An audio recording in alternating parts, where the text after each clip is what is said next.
In the past few decades, the skyline of Doha, Qatar's capital city, has changed beyond recognition. The discovery of oil in the 1930s and then natural gas in the early 1970s marked a seismic change in the fortunes of Qatar. And at a turbocharged pace, Qatar's hopes, dreams and buildings have risen high above the desert sands.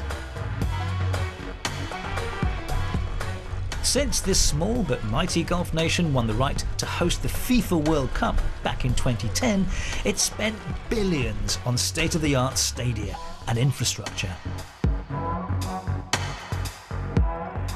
And with the first match set to kick off this November, all eyes will be on Qatar as it makes history, becoming the first ever Middle Eastern country to host the World Cup. And I'm here to meet some real players, both on and off the pitch. I asked someone here how much each of these were worth, and his answer was priceless. سمعت إن في السوق واقف في محلات حق سيدات يعني حق حريم، فقلت وين أروح مثلا أنا معنا إحنا تجار سوق واقف لازم أشاور وين ما كنت أعرف لا شاورت أخوي يقول لي بالله مستحيل. This is the perspective that players will have as they walk out onto the game for the first match of the tournament here at the Al Bayt Stadium. And this may be historic, but for some, it's also a controversial World Cup. What we sometimes suffer from as a country, that people actually would make judgments without actually listening to the other side or actually try to search for the truth before they make their own opinion.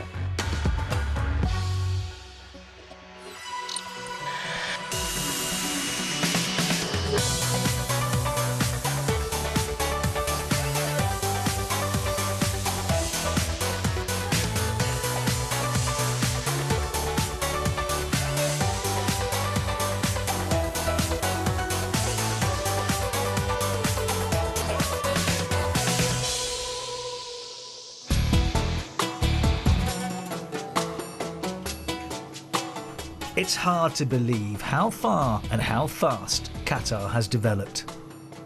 But this is a place that has always relished defying expectations. Roughly the same size as Yorkshire in the United Kingdom, Qatar is mainly desert landscape, surrounded by the Gulf on three sides. It hasn't been the easiest of places to prosper.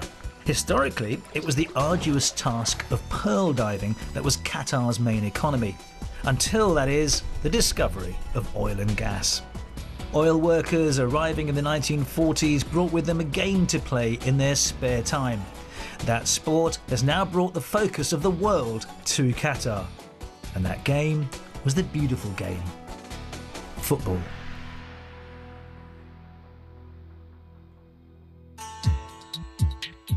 As hosts, Qatar qualified automatically for the World Cup and will make their first ever appearance at the tournament. Almoez Ali is a striker for the Qatar national team, and he hopes to become a household name when the competition kicks off this November. He says Qatar may be seen as underdogs, but thinks this is a side who shouldn't be written off just yet. كل اللعيبة اللي في منتخب قطر يعني مقدرين شعار منتخب قطر. في بوقتنا الحالي تشوف مشاكل وايد في منتخبات كبيرة إن ما عندهم لعيبة يقدمون، ما عندهم لعيبة يلعبون بروح، ما عندهم لعيبة يبون يسوون شيء حق الوطن، ما عندهم الغيرة والحماس حق الشعار.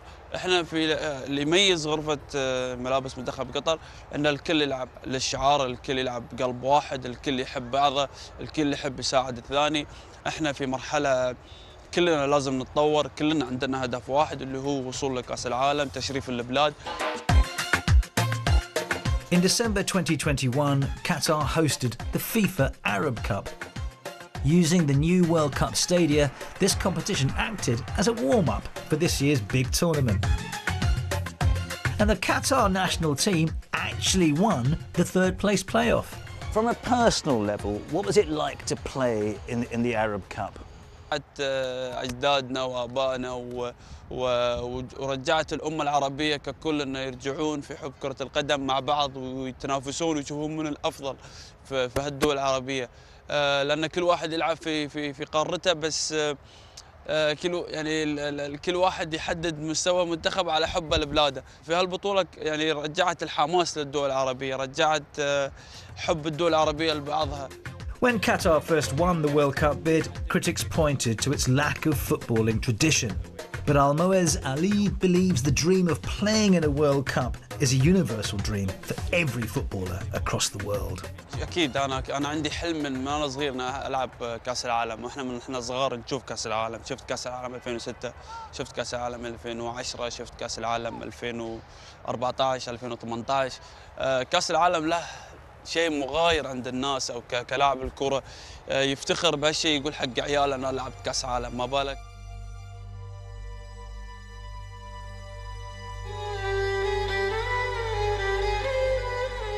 But what else does Qatar have to offer?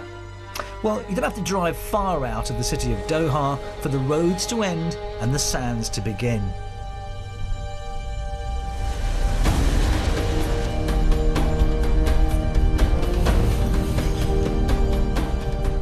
Explorers from across time talk about the Arabian desert as a place of hardship.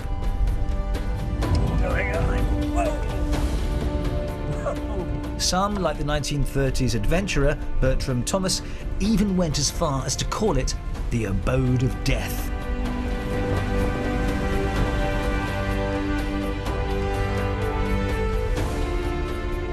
Qatar had a long and proud history before discovering oil and gas, and it was learning to cope with this hot and harsh environment that helped to shape the country for those who call the desert home. Living here, they carved out their culture, instilled their traditions, and created the nomad lifestyle. People who had come to be known as the Bedouin. يعني ناس عاديين وعلمتهم الصحراء وتعودوا في الصحراء وعاشوا حياة قاسية. طبعا هذول الجيل اللي قبلنا، ولكن احنا جيلنا يعني الحمد لله صرنا في رفاهية وفي خير، وصلنا الحداثة وتغيرت الدنيا، فصرنا الحين نبني بيوت الشعر وكذا لين احنا نحن للبادية. Temperatures can reach as high as 50 degrees Celsius in Qatar during the summer months. In the winter, when the weather is cooler, Mohammed Al-Hathani and his family build traditional Bedouin tents in the desert to get back to their roots. Why is it important for you to do this? ومكان شاسع يرتاح فيه ويبعد أولاده. بعد أنا بالذات مثلا أجي هنا عشان أبعد أولادي عن التكنولوجيا، بلاي ستيشن وسوني وتلفزيون وكذا. So Qatar today is very different to how it was when the Bedouins were, like you were talking, were in the desert. How can Bedouin culture connect with modern Qatar? الحدود هي اللي عملت إن هذا قطري وهذا منا، ولكن القيم والعادات والتقاليد خصوصا مش البادية، العرب بشكل عام والبادية خصوصا أهل مكارم وأهل أخلاق، والبدو عندهم قيم عجيبة في التعامل حتى في القوانين بينهم.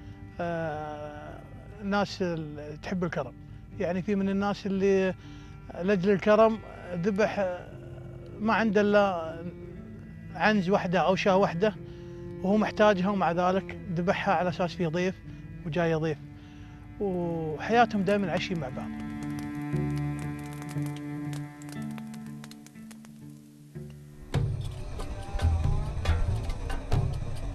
If it's a real taste of Bedouin culture you want to experience, then January hosts a month-long Falcon Festival called Mermi.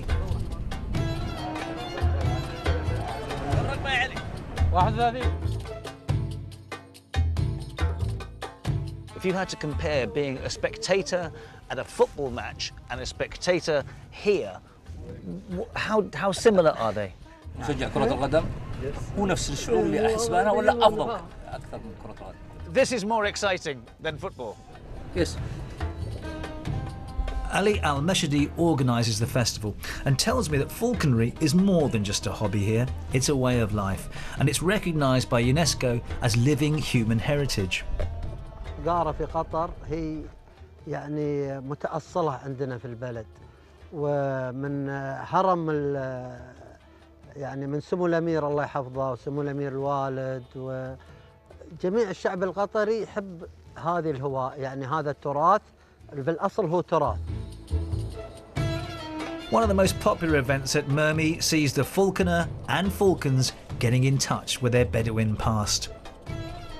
Over a 2-kilometre distance, each falcon hunts a pigeon, replicating days gone by when falcons were used to help hunt for food in the desert.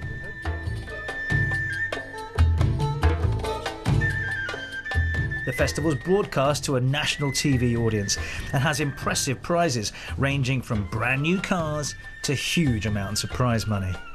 يعني هدد التحدي اللي يصيد الحمامة ياخذ 100,000 وينتقل مرحلة ثانية إلى سيارة لكسس أو 100,000 أخرى. With so much at stake, Mermi is a one-stop shop for all your falconry needs, from GPS trackers to remote control planes, used to teach your falcons their craft. And it's even a place to train the falconers themselves. Oh, in my mouth? Yes. Oh, wow. So I put my This mouth side. here? Yes. Wow. Close it. Yes. And same one by right hand. No, no, leave it, leave it, leave it, leave it. No, again, okay. After the birds retire from competition, they're kept by their falconer or released into the wild to breed. But during their career, a top falcon can be worth up to 1 million Qatari rials, which works out roughly at £200,000. Long one, long one. Where is long one? There it is. Tight, tight, tight. More. خلاص. Okay. Done it? خلاص. Finished. Done it! I am a successful falcon hound. How do you know that the falcon is happy and healthy? This one same as my son. This one same one from my family. I like this one. I give him everything. I take care about this falcon. When he's sick, I take him the يعني emergency hospital or something. Should be check this one. What is happened? Because when I take care about this falcon, same I take care by my children.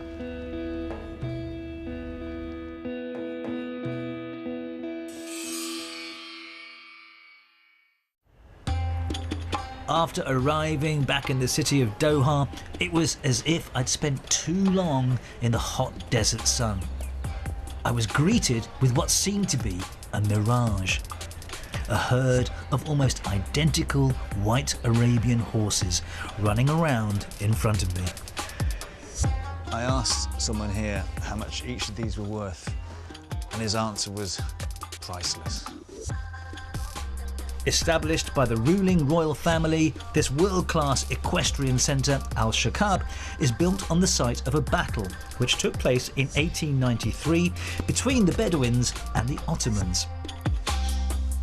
The battle would eventually lead to Qatar's independence and was won thanks to the speed and bravery of the Arabian horse.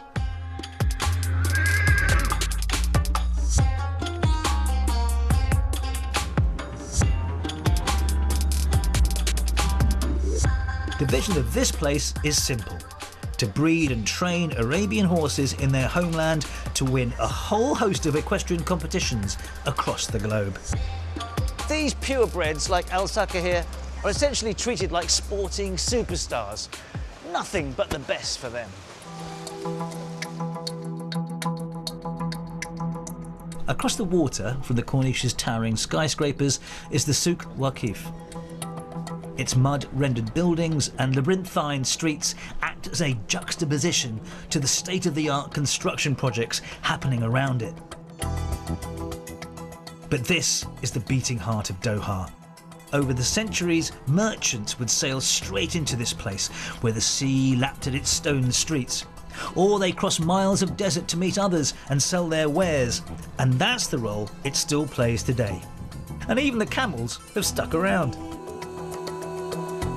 This place is as traditional as it gets in Qatar.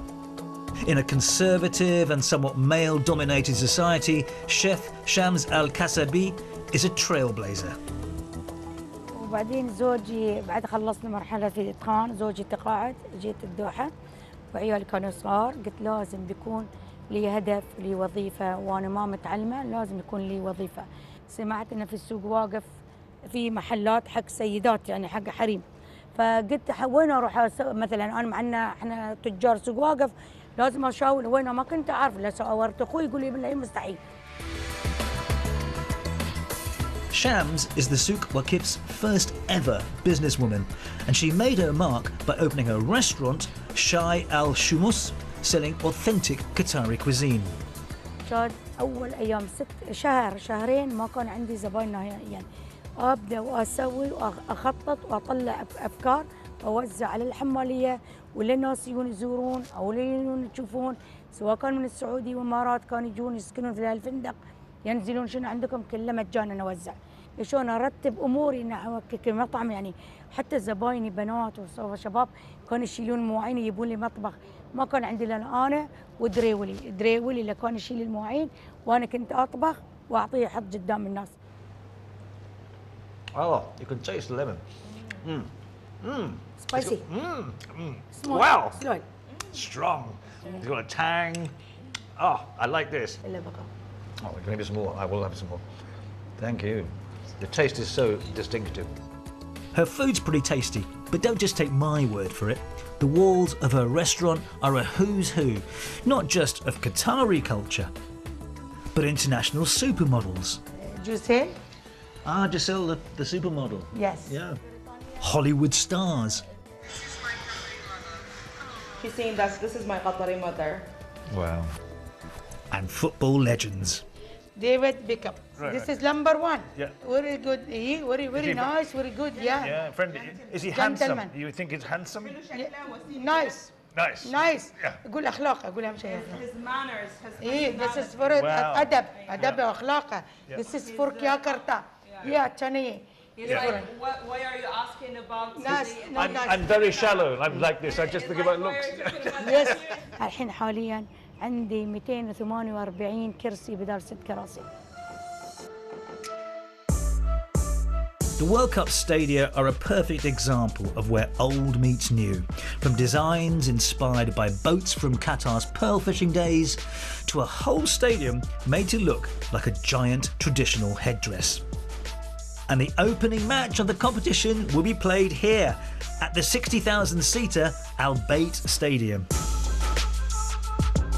This is the perspective that players will have as they walk out onto the game for the first match of the tournament here at the Al Bayt Stadium. Perfect, pristine conditions.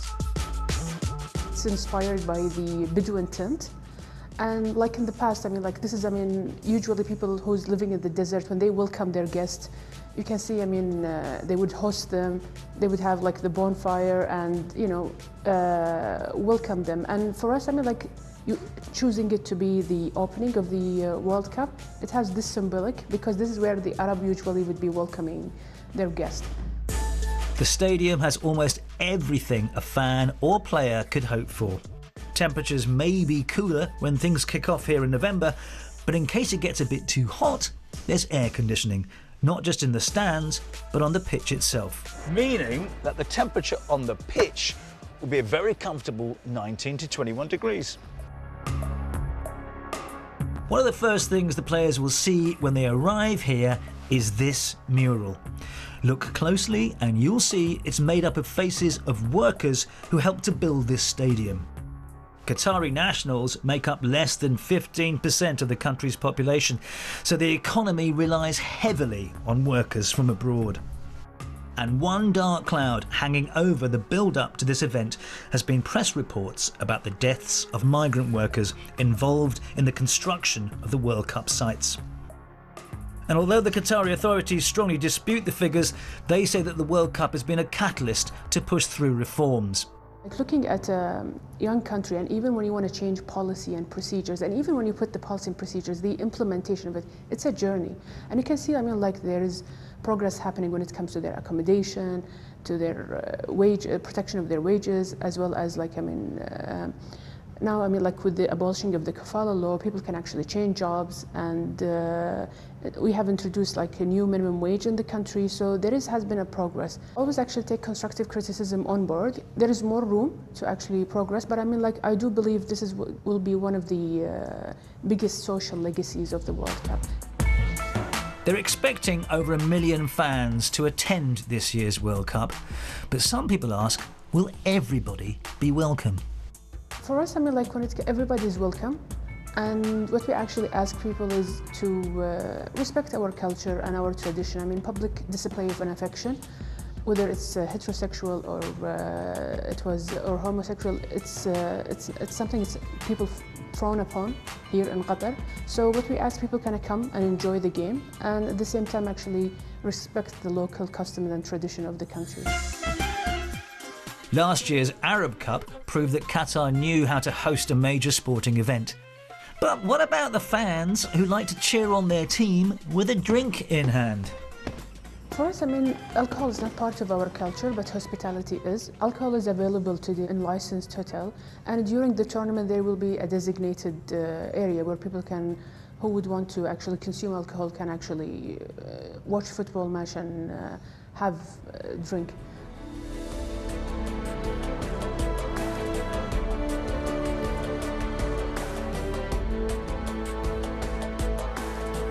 Away from the news reports is a whole nation of people waiting in anticipation to see what'll happen when the biggest football tournament on earth arrives on Qatar's shores later this year.